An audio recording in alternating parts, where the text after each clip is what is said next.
আচমকা ইসলামপুর মহকুমা হাসপাতাল সহ বিভিন্ন এলাকা পরিদর্শনে উত্তর দিনাজপুরের জেলা শাসক সুরেন্দ্র কুমার মিনা। শুক্রবার ইসলামপুর পৌরসভার পৌরপিতা কানাইয়ালাল আগরওয়াল, ইসলামপুর মহকুমা হাসপাতালের সুপার সুরজ কুমার সিনহা, ইসলামপুরের মহকুমা শাসক মোহাম্মদ আব্দুল শাহিদকে নিয়ে ইসলামপুরের মহকুমা হাসপাতাল ও সুপার স্পেশালিটি হাসপাতাল পরিদর্শন করেন জেলা শাসক। এই দুটি হাসপাতালে বিভিন্ন বিষয় খতিয়ে দেখেন জেলা শাসক সুরেন্দ্র কুমার মিনা। পাশাপাশি ইসলামপুর শহরের ঐতিহ্যবাহী নেতাজি সুভাষ মঞ্চ তথা পাবলিক হল বর্তমানে ভাঙা অবস্থায় পড়ে রয়েছে তা পরিদর্শন করেন জেলা শাসক। সর্বোপরি ইসলামপুরের গ্রামাঞ্চল তথা শহরাঞ্চলের মানুষের দাবিকে প্রাথমিকতা দিয়ে ডাঙ্গাপাড়া সেতু পরিদর্শনে যান জেলা শাসক। অবিলম্বে এই ডাঙ্গাপাড়া সেতুর কাজ জেলা শাসকের তরফে শুরু করার আশ্বাস মিলেছে বলে জানিয়েছেন পৌরপিতা কানাইয়ালাল আগরওয়াল। মহকুমা শাসককে নিয়ে আজকে দোলনচা ব্রিজে এসেছিলেন, কি বলবেন?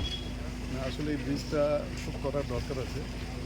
আমরা ডিএম সাহেব আসছিলেন, হসপিটাল পরিদর্শনে আসছিলেন, ইসলামপুর সাবডিভিশন হসপিটাল উনি পরিদর্শন করেছেন, সুপার স্পেশালিটি হসপিটাল উনি পরিদর্শন করেছেন। তারপরে আমি পাবলিক হল যে নেতাজি সুভাষ মঞ্চ আছে, ডেমোলিস্ট আছে, ওখানে ওনাকে নিয়ে গেছিলাম। তারপরে এখানে দোলনচা ব্রিজ, এটা খুব দরকার। আমরা ডিএম সাহেবকে বলেছি ফার্স্ট প্রায়োরিটি দিয়ে আমাদেরকে এই ব্রিজের কাজটাকে করাতে হবে।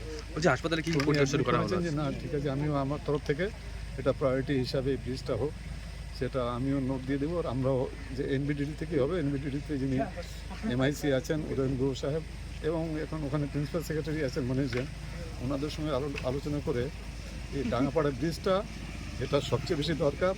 আর ইসলামপুর নেতাজি সুভাষ মঞ্চ, এই দুটার জন্যই ডিএম সাহেব বলেছেন আমিও চেষ্টা করছি, আপনারাও আপনাদের এন্ড থেকে চেষ্টা করুন। সেই হিসাবে ডিএম সাহেবকে এখানে আজকে পরিদর্শনে নিয়ে আসছিলাম। উনি এটাও দেখেছেন, নেতাজি সুভাষ মঞ্চটাও দেখেছেন।